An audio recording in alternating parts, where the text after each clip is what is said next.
Anthrax with For All Kings, the wait is over. It's finally here, it's finally time. Feels like we've been talking about this album already for a long time, but that's because a lot of naughty Nellies on the internet were able to find this. It leaked quite a bit ago. But here we are, release weekend, release day. It's time to find out what Anthrax was able to deliver a couple of years removed from worship music, which certainly seemed to captivate. It certainly seemed to draw in a lot of the younger fans, people who perhaps were checking out Anthrax for the first time, captivated by their return. So here we are, For All Kings, first of all, brand new guitar player, former axe slinger from Shadows Fall, John Denius, and we need to know what he's been able to bring to the band and whether or not this band still has it. We got to know. It's 2016 and it's an Anthrax album. It's just one of many really important releases that we've had already this year, so let's get started. First of all, this album, 13 tracks, nearly an hour's worth of music. Wow! So, we have a lot to talk about, but we also have to really, right out of the gates, mention that two of these tracks are about a minute and a half or less than a minute in length because they really are more ambient, more setup material, either that or post-song material, that really just sort of helps out, I guess, a little bit with the overall meaning and flow or whatever.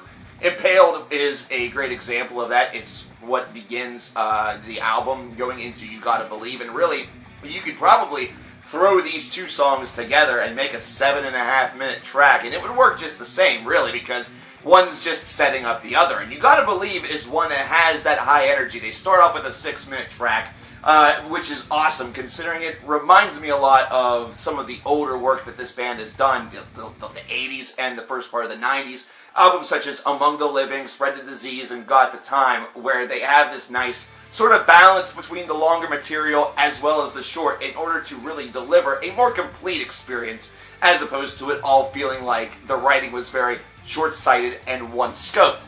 But first of all, I have to say that John's guitar work on this, especially with the soloing on this album overall, because You Gotta Believe really starts to show this right out of the gate, is very, very well done. It almost breathes this energy into the band that was present before, but maybe doesn't have this much potential in it. I don't know. It's a really weird description of it. I loved Rob's work. Rob is a really talented guitar player for this group, but John's just bringing something here, and they really gave him the opportunity to write along with the boys as opposed to be there with the boys. I guess it's just how it feels, because it has that Anthrax tint, but at the same time, even with the ilk, it feels a little bit individual. It feels like he had the reins and was able to play ball a little bit.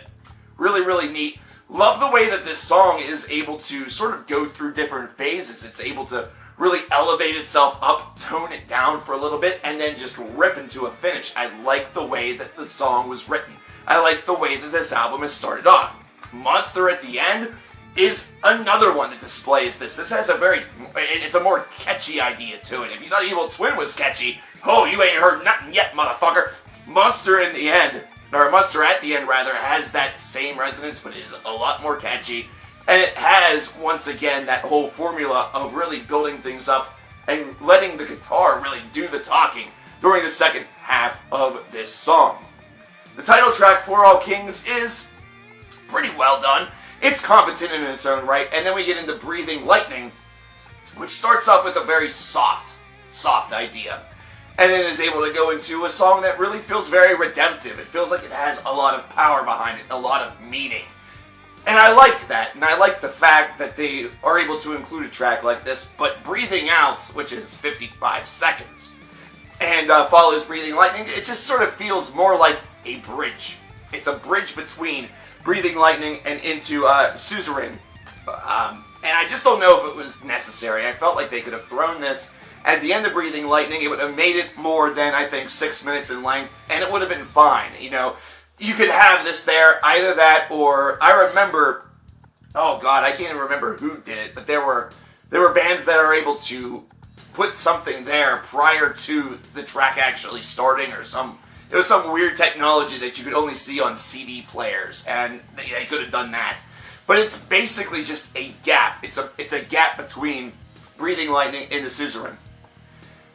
And then we get to the second half of this disc, which is very solidly done. It's one that's very comparable to the first half, but I have to jump like this because I do have a minor gripe, a minor complaint, and maybe it's just me, maybe the way I imagine an album to be sort of structured is a little bit different, but Blood Eagle Wings, which is track 9 on this album, so we're already near the end of this disc. It's 7.5, actually near 8 minutes long. And this is a mammoth track. It starts off with a riff. It sounds like it's right out of the High on Fire discography, and then goes into more of the Anthrax ilk, features great guitar work, and features a fade that has that sort of soft touch to it. And whenever you think about, and if you think back to Impaled, where this starts off very triumphant, but sort of leads into that triumph, this sort of fade into grace is kind of what you would expect for the end of the record. I would have thrown Blood Eagle Wings where Zero Tolerance is. Zero Tolerance is track 13, the final track on this disc. I would have thrown Blood Eagle Wings there. I would have had this close the album. This is a great song, a phenomenal track off of this disc. I think it would have made a really good ending point. It would have been a great place for this album just to sort of cut. And the way in which it fades out, I know it goes right into Defend Avenge, which is track number 10. I know, it fades in beautifully, so in reality, maybe they're one big song. Fuck it. Hey, Anthrax, 13-minute tracks, these two are both really solid. I would have loved that. That would have been fine. Have that at the end of the record, have that conclude your record. This really just speaks to that notion, as opposed to it being sort of lumped in sort of the 2/3 mark of the disc, or the 3/4 mark. Just a little gripe, not really all of that important, just something I thought I'd mention. Overall, this album it has that spark, it has that something that you probably heard whenever you first heard some of Anthrax's classics, sort of that vitality running through the veins of this band. And that's not to say that worship music didn't possess that, because it did. Worship music's motivations were a little bit different than For All Kings. Something about the writing on this album feels a little bit more tight, not to mention it takes that sort of very, introspective idea and is able to put it in a very youthful sounding amphitheater here. It's very well done. The construction of this disc is one to be marveled at, and aside from that minor gripe that I have based around where Blood Eagle Wings should be, and really that's just a deranged idiot fucking telling you what to do, I think that this album flows really nicely. Even with where it is, it flows nicely because it goes straight into the next song. And honestly, Zero Tolerance as a finale is a pretty good pick too, because you end with something that is hyper aggressive, and Anthrax is sort of like this hybrid aggressive and melodic band that has that like sort of punky side to them. So that hyper aggressive conclusion perhaps speaks well enough on its own. Overall, I like the way this album was constructed. I like the way it was built.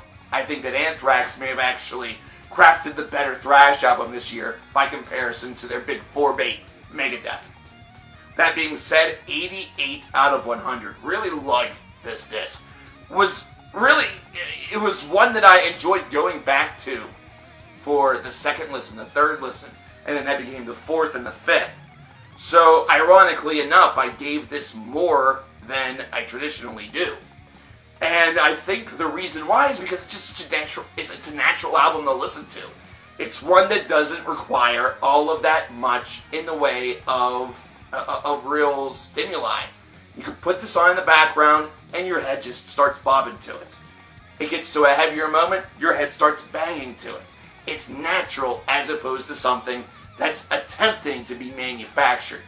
And I like that very organic feel that this record gives. And I think that we do owe some of that. Not all of it, obviously. We don't want to curse and commit heresy, but I do think that some of that does need to be owed to the addition of John on guitars. I think that was a really good move. Bravo to Anthrax for picking up that free agent. But I want to know what you guys think about For All Kings by Anthrax. Let me know in the comments below, because I'm coverkillernation. And I'm just one man, but you guys are the nation, and the nation's voice deserves to be heard as well. So let your voice be heard in the comments. I'll talk to you guys later. I'm going to go listen to this record again. I recommend you do the same.